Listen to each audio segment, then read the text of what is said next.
And when we Donnelly came on board early this year, his role was to try to see how we can come up with another mail framework where it will be easy to collect information and start assessing what has been done. And don't forget that the mail, the learning component is very important there, it's critical. So getting information from the mail will enable us to see what has been done, what we have learned out of it, and how we can proceed in the SGCI 2 second phase, which has already started, but which is going to be in full mode of operation after the end of SGCI 1, ending in March 2020. And Donnelly has also presented in Addis Ababa the framework, the theory of change, which is very critical. And one of the things that he was able to do there, and you were interested in, I think, was that how do you translate this theory of change, global theory of change, at the local level in your own country? How do you get your own theory of change, which will link back to the global theory of change? So I think this is what we will be doing to try to see what you can do. And another thing is what we're going to discuss later today is what role can SDCs play in this? It's going to be very critical. That's what I can say. Thank you. Thank you, dear Kalia. So it's a clear indication that the councils are going to be more involved. I mean, these changes happen within the country long after sometimes the technical support has gone away. So the councils really have a critical role to play in that. I know I'm putting the IMT on the spot, but I know everybody here is born ready to answer questions. So the next comment was the need for us to integrate proper gender strategy in the work that we are doing under Science Granting Council.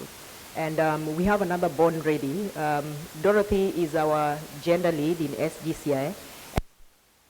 Comment on what we have done, what we are doing, and moving forward to strengthen the gender aspect.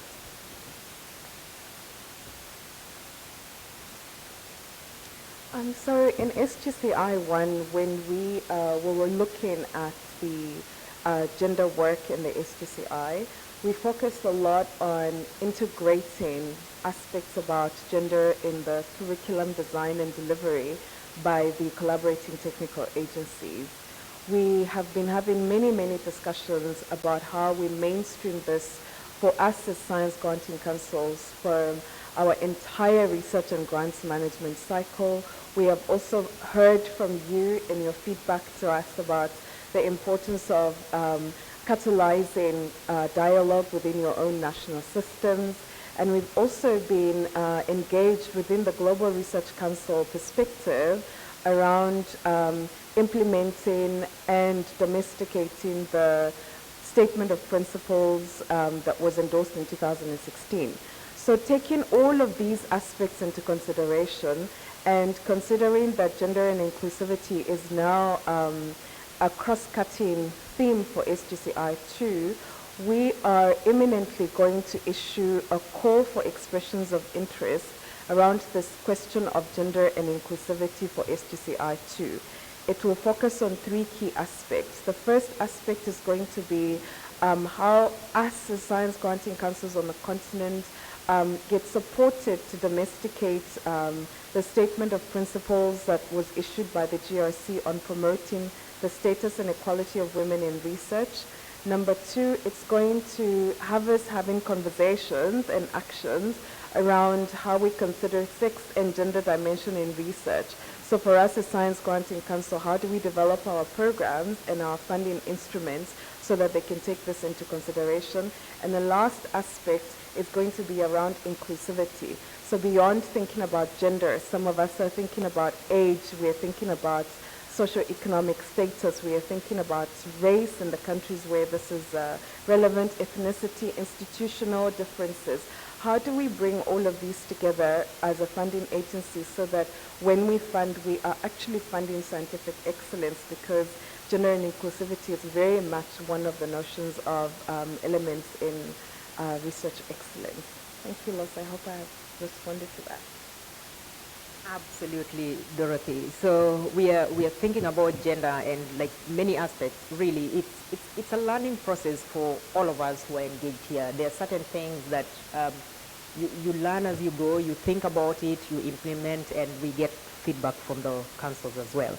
So one more question before I open it up to the whole group. You know, if you look at it, there are several layers of implementation of the SGCI. There's the IMT that was introduced to you in the morning, and then there are the CTAs, who this morning you got to learn a little bit more of the lessons that are emerging from the work that we are doing. And moving forward, we are thinking about how do we engage councils more in an active role, because at some point, I think at the beginning, it looked like the councils were sitting on one side as the recipients and they were being supplied to something. And we got feedback from the councils, and we are looking at how do we engage the councils more as we are moving forward. So Ellie, I'd like you to comment a little bit on this. How are we working even closer with the councils? How are we casting the councils in more active roles? And then secondly, you'll complement that with why is NEPAD not here?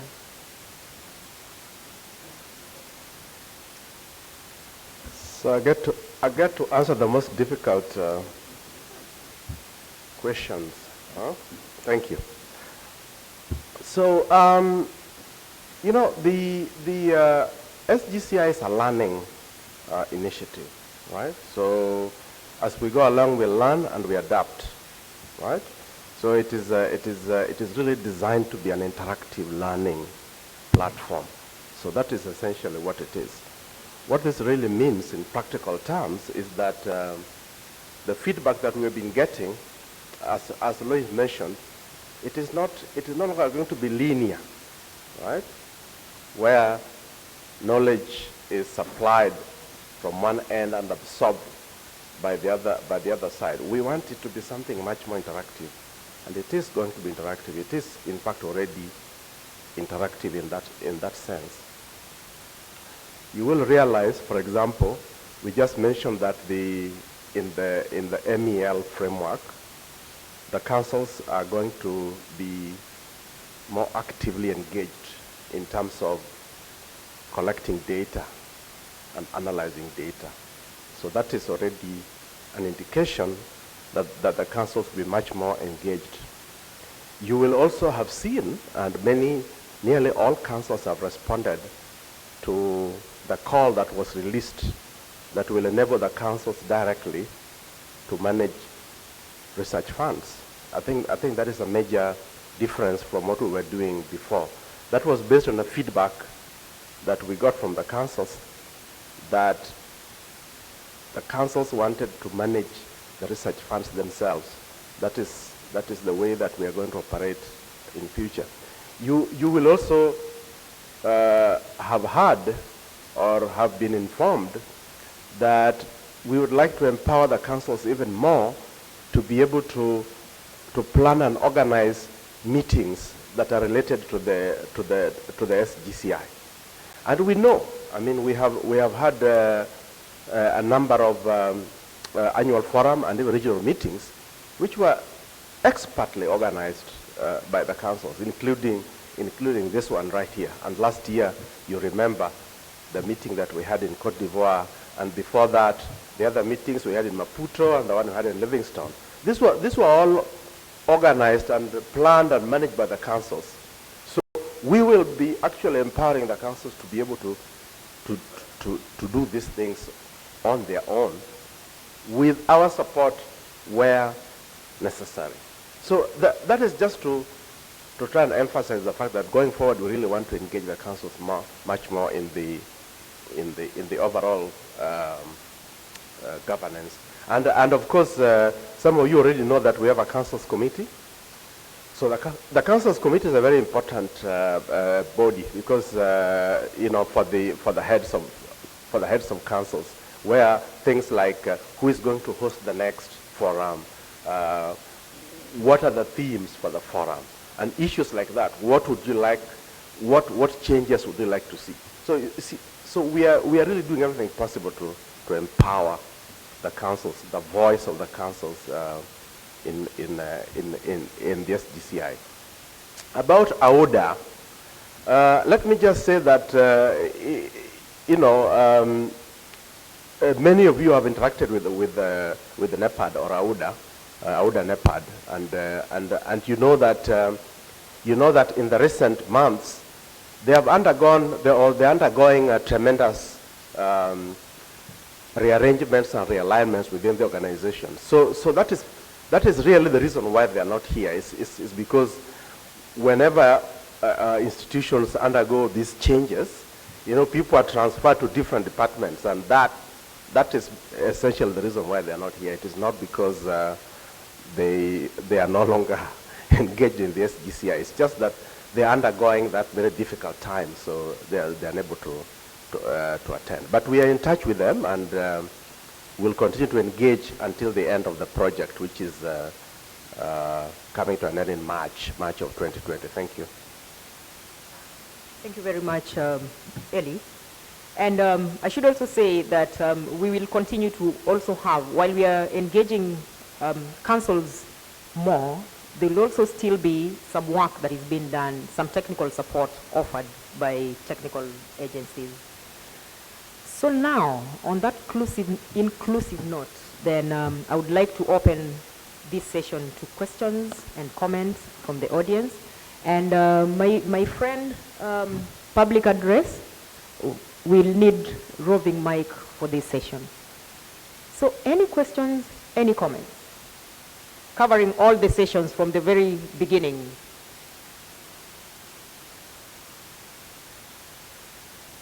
Are we all happy? Are we all satisfied? Ismail.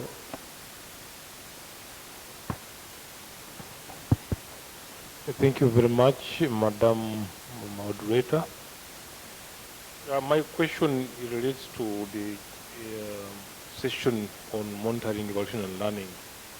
I noticed that we were given the theory of change as of SGCI 1, and much mentioned that there are going to be some modifications in the way we are managing that M&E or MEL aspect of the project. I was wondering whether there are going to be fundamental changes in that theory of change that we started with in SGCI 1 when we move on to the second phase of the project. And if there are any changes, what they will be and how they will affect the project going forward. Thank you very much. Ismail. Do we have any other questions on M&E? Any further questions on M&E? No other questions. So I will call on Donnelly to respond, and Eli, you want to complement. So both of you, let's begin with Donnelly.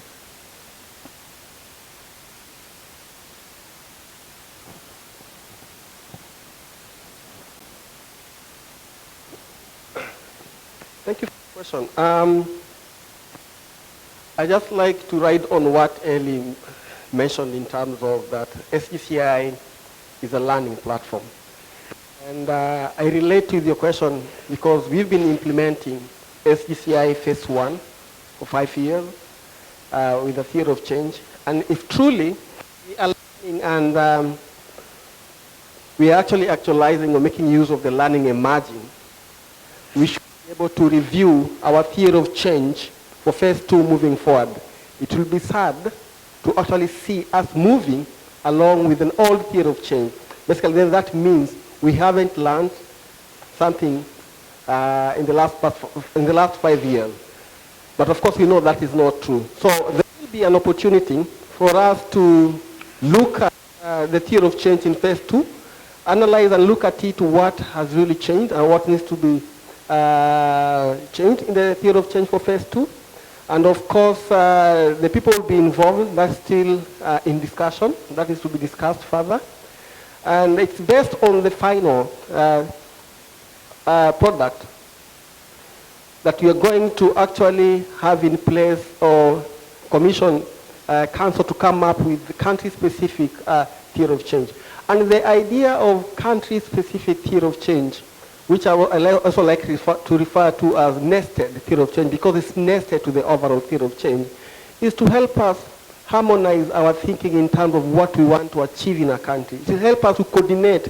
You know, we have various CTAs, each implementing various thematic areas, but all these thematic areas are actually interlinked. So the theory of change helps us to bring together thinking at a country level, contextualized thinking. And we've kept talking about contextualized approach. So I think the nested country theory of change will help us to get there in terms of looking at a particular country and see what does this particular thematic area mean in this particular country moving forward.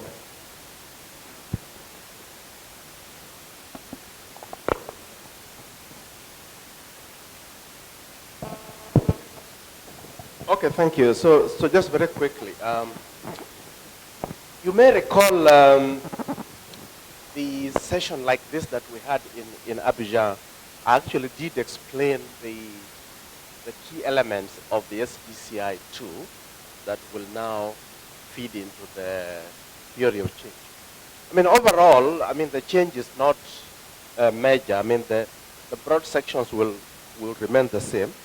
We have research management, which is currently theme number 1 on the SGCI 1. So under SGCI 2, there are going to be some specific areas that will be emphasized under the theme on research management. We are going to emphasize things like research excellence, areas such as ethics,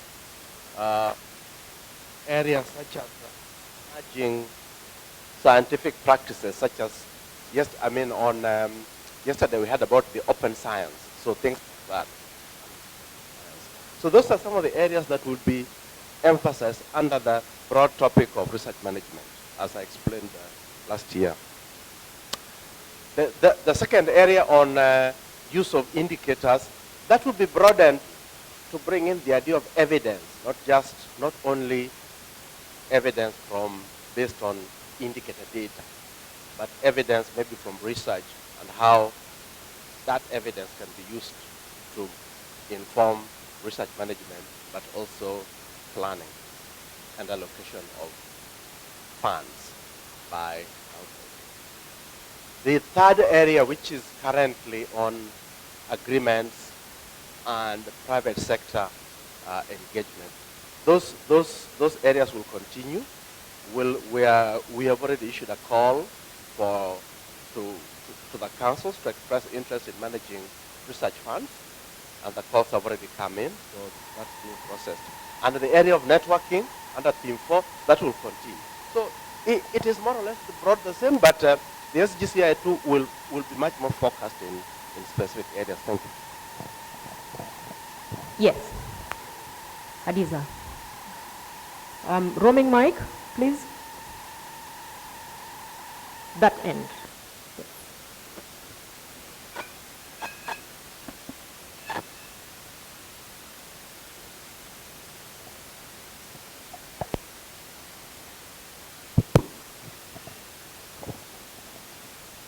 I don't know whether it is under theory of change or M&E, but I noticed there was something about institution versus researchers. I just want to know what brought this on. Is it country specific? Why is it there? What was the basis of putting it on the theory of change?